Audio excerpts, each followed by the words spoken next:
have a question about supporting gender diverse people in primary healthcare. There seems to be interest in going in this direction. So how do we support GPs to develop skills necessary? Does the college have a role in this? I'm not sure. Yeah, I think there's a discussion thing because I'm not a representative of the college, though I am a member of the college. Well, there is the audit you can do, Yes. and there's a Joe McDonald works for a Rainbow Affinity Services. and they will we're actually arranging for them to come out to our practice to give us training to make us transgender friendly practice. You can wear the little rainbow flag if you want. You can put it on your website. That there's little things like that you can do. You can put up posters. We had to do it because our practice wasn't kid friendly, teenage friendly. So we've got Twilight posters and things all over the place now. So things I don't quite understand. But somebody came and said that's what you need. So I would have one for the Beatles. The skills of a whole practice in all the aspects, right? Yeah. So the audit's probably the first thing to do. I'm just interested to see what the audit does. Because that will then raise your awareness, I think, and then I think there's organisations. So where are you based? Canterbury. Oh, okay. So but I'll just check if Joe's at Affinity. I think he's at Affinity. Yeah, it's Affinity Services. Yeah, and so those audit tools, those audit of medical practice tools, you might be able to find them on the college website. Yes. You might. You can definitely find them through the youth health pathways if you have the password to the Auckland Regional. They're on the I may go to jail, but here they are. Fellow website. Yes. And so they're just starting points for self-assessment tools of, okay, how are we doing regarding how do we interact? And when the team needs to go on that journey of being more aware, it's like everybody, it's the receptionist as well, it's everybody, and it is trying to get, it's nothing better than having consumer feedback to say, yeah, those are good, but actually this is still quite awkward kind of conversation space, whether it's expensive to move reception desks around, but humans can move to have more private conversations if necessary, to check pronouns and things like that. We actually did a walkthrough with our gender diverse patients, some of which were transgender. Actually, from the moment you come to the door, to the reception desk, to the clinical rooms, to the corridors, to the nurse spaces, everything, and actually out of that, it gave them a vested interest in actually making the service better, but also showed that we're actually trying to make the service better. We take on board what they're saying, and actually from that we've actually made some I've been charged with making some purchases and some things, and just things like having rainbow flags in prominent places, but obviously, it's got to be a person who's happy to accept that mantle of being a safe space and a safe person to talk to, and just having some literature that's actually current and relevant, or lots of different things, but involving with the population for the walkthrough. And actually a lot of the stuff then I'm putting into the audit because it self-populates, because we're doing the MOPS audit, I'm doing the MOPS audit. One of the things we've done in our clinic, we've allocated one of the younger doctors and a young nurse practitioner to work with transgender patients, because when it comes to all that pharmacology and stuff, you probably actually have to have somebody who's doing it all the time, not me who does a few half days in general practice and isn't there all the time. So, and it's also quite nice to have a little subspecialty, I think. So they're quite excited by that idea of being sort of a transgender team within our team. Yeah, and it's like anything, action speaks louder than words. All our patients can see through it if you've got a rainbow flag, but people aren't behaving in inclusive ways. And it requires all of our team to kind of be like that. And for us to each be courageous enough to pull each other up on it, go, oh, hey, and then they can apologise and make a correction. Alex Kerr, who wrote that article that I based the 10 things on, talks about, he was at the emergency department and he looks like a man, but they say Alexandra Kerr, and so he gets up, he's got a cut on his leg, and he's 20 years old, he just felt incredibly humiliated by that. He actually did complain to them. After that they said, right young man, how can we help you? So they did change their behaviour, but he had to sort of issue a complaint. So it's just one of those things that if you knew him, you would use Alex rather than the Alexandra, you know. So in defence of Alexandras and Alexanders, they get it either way anyway. The Francis's. Yeah, so Francis's, yeah. Other comments or questions, or people doing interesting things in their practices? Any questions come up in the pairs?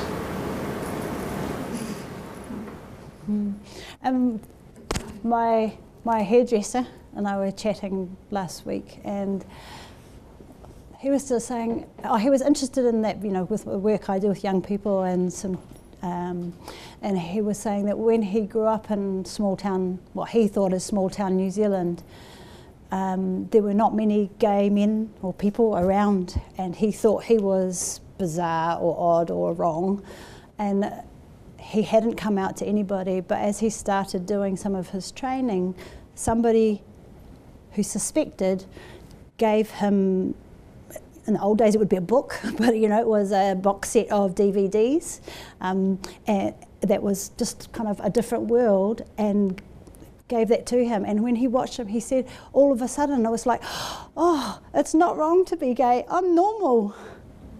You know, and that's pretty cool. And it's just for people to kind of us support them for the bits that they're ready for, so that they can self-accept and not blame themselves.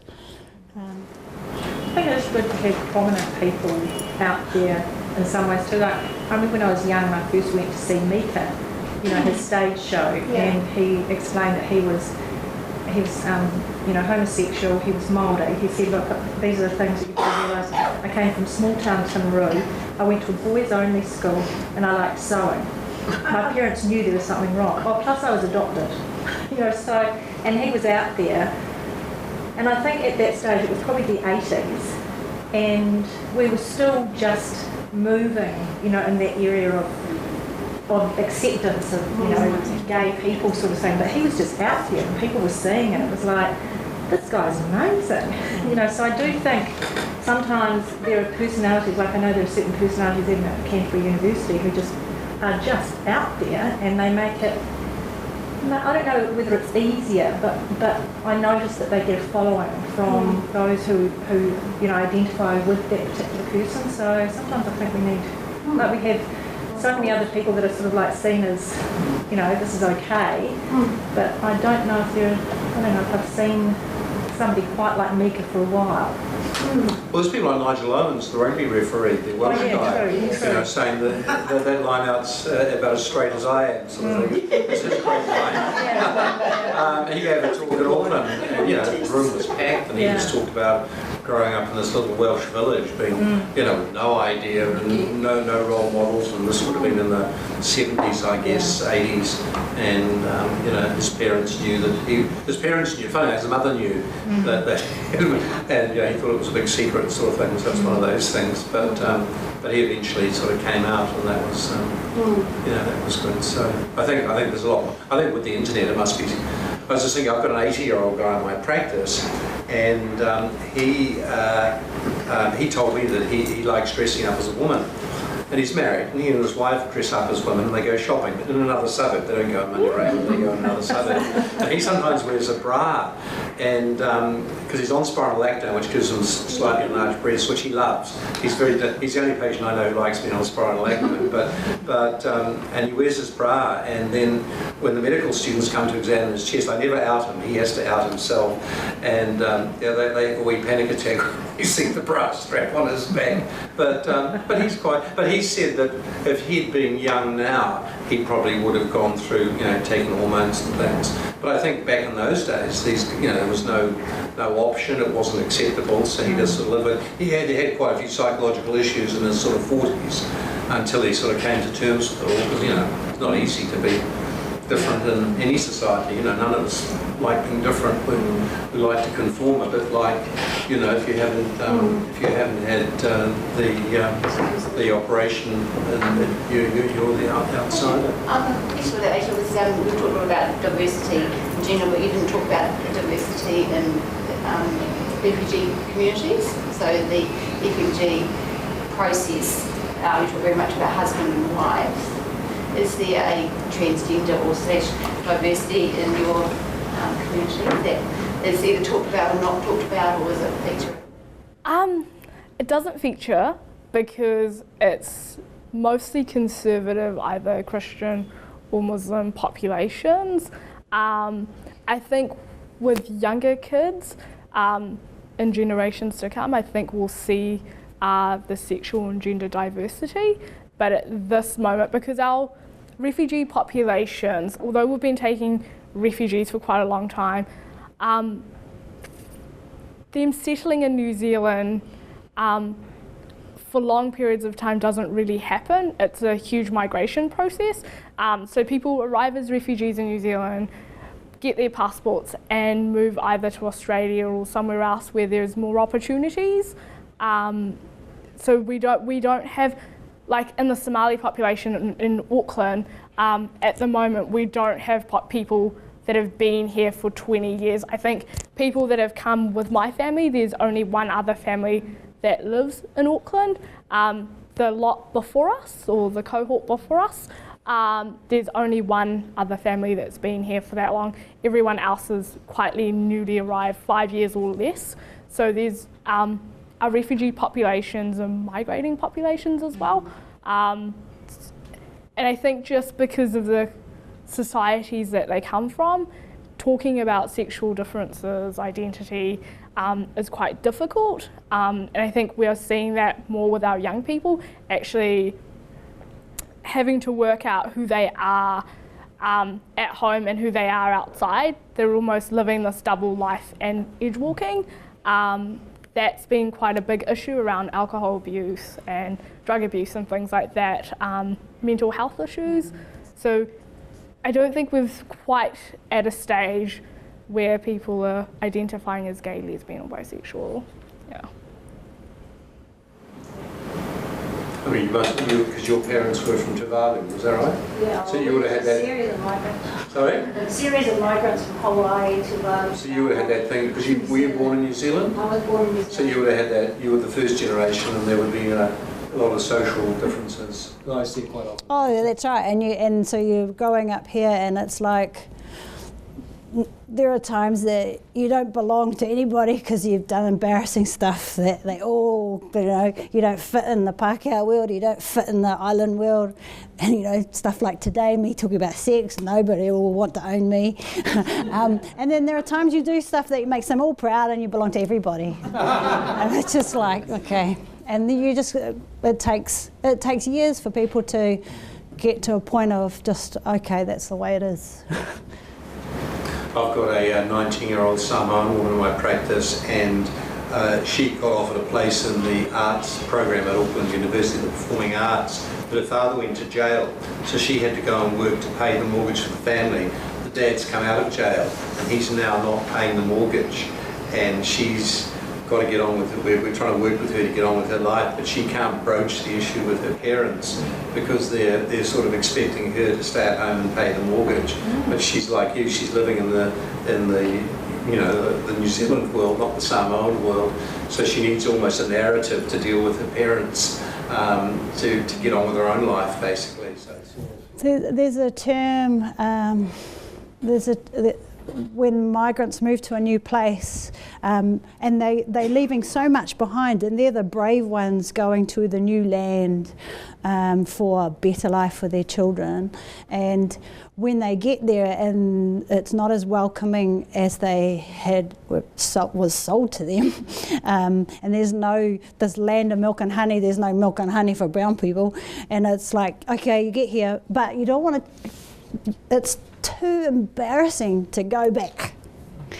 And so putting up here, and then it's like, okay, so then you're with people who are like you, and then there's a fossilization of the old culture. So even though the culture back home has moved on, is in a digital world and is kind of being much more liberal, there's pockets where there's fossilisation of a traditional culture continued. Not everywhere, because there's diversity everywhere, including within ethnic groups. But some families, that's the way they cope, is just keep doing it the way they knew how from back home. Just to change the topic a wee bit, pornography is very easily available to young people on the internet, on their smartphones. What influence do you think that's had on young people and their sexuality? So pornography's been around forever. What is easily available? And the young people didn't make it.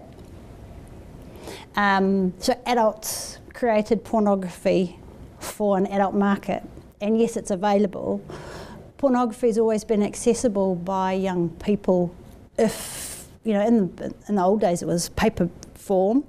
And now they say a study that was reported, I was at a youth health conference in Sydney earlier this year. Average age of the male being exposed to porn is 13. Females slightly older, about 15, 16. Males tend to view porn solo, females as group. And yes, it does provide, and the same with the rest of what's available on the digital world, it provides a different reference norm that needs correction and just bringing people back to that's porn. That's not real life. Real life, human contact needs consent, and it's just bringing people back to those human values. Because, we can't unplug the internet. I think there needs to be quite a lot of education around pornography and how people absorb it and deal with it, because porn addiction is real. It's almost as someone who's addicted to heroin.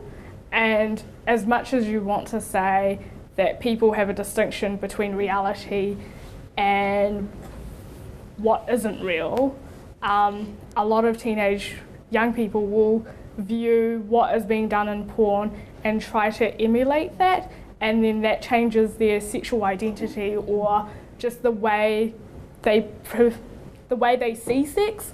And some of the violence that occurs in porn gets transferred to reality.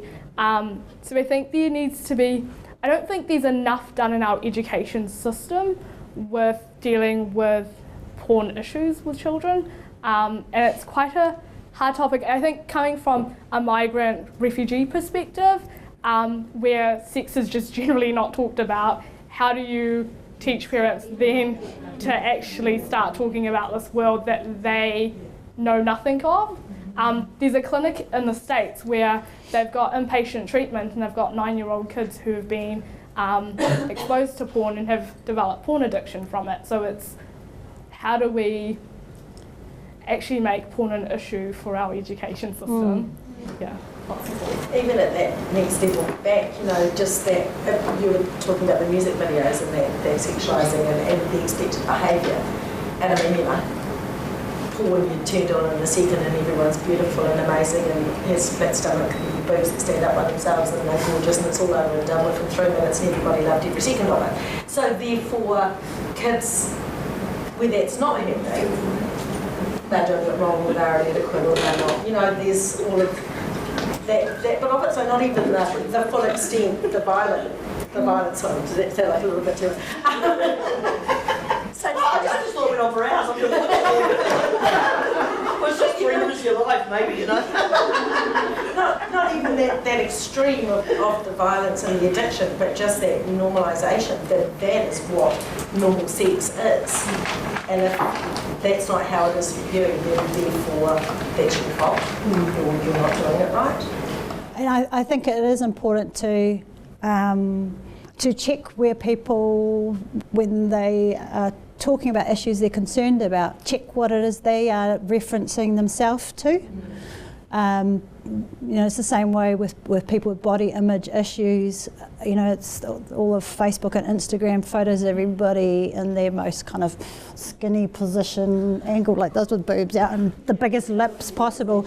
But the good thing is that the young people themselves are talking about this stuff and are starting to change it up. But we need to keep providing them back to the centre and say, that's not normal. You are normal. Like I say to people, you should expect to grow to be an average of your mum and your dad.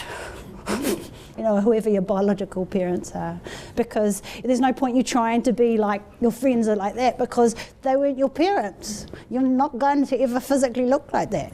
You have curly hair because that's the way you're meant to be. There's a great documentary sort of on the subject of porn, and I think sort of another way of rephrasing what I've been saying is that young people get their sex ed through porn. It's not through school, it's through pornography, point blank. And there's no way to avoid this, especially in an increasingly technological world, but what we can do is crowd the internet with porn that actually is more realistic. And so there are actually a lot of people trying to do this. I don't know if you've ever heard of something called Make Love Not Porn, which is a website by this woman who's in her 50s, very pro-porn, and basically it's this website where you upload pictures of you having intercourse with your partner, real people having real intercourse, and that is the pornography available on the website. And there's this other woman, I know it sounds funny, but actually it's really a great idea because it shows what normal people are like. And then this other woman also says that, pornography is very much, I'm purple right now, pornography is very directed towards, obviously, it's very men-centric, right? It's like women love, all those horrible things women love, in the movies, women always love that, and so she always directs porn from the woman's perspective, and so you just need more female directors, and because they're going to get their education there no matter what, and so you just need to crowd the internet with things that actually sort of portray the woman's perception in the sexual encounter and some more healthy, sort of not such. I think I have the topic for my next PHARMAC seminar.